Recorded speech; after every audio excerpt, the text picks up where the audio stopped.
Hi, I'm John. I'm one of the creators of CalChat, and in this video I'll be walking you through some of our features. CalChat's an app that hosts chat rooms for every building and class on campus with a goal of connecting the campus community.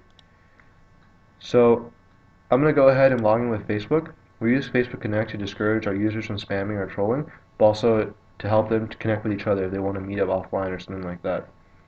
So this is my dashboard, and from here I can add chat rooms. There's multiple ways I can do that. If I know the name of my class, so say I'm enrolled in CS188, I can go ahead and search for that and add it.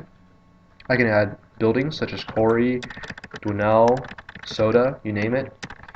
If I know the room that I'm in, say I'm sitting in lecture hall 306 Soda on a weekday afternoon, I can type that name of the room, and based on the time in the day, CalChat will be able to tell me which class I'm in and redirect me to that.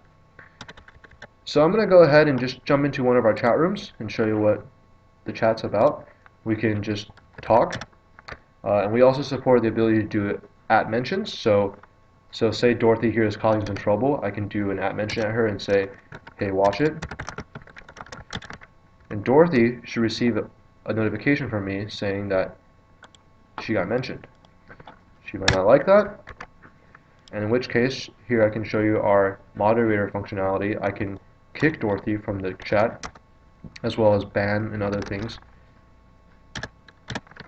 And Dorothy will have been removed from that chat.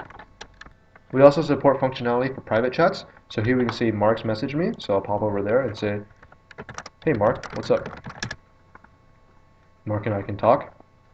Each chat also supports the ability to view archives. Of course, there's not much to see right now, but you can go back and peruse.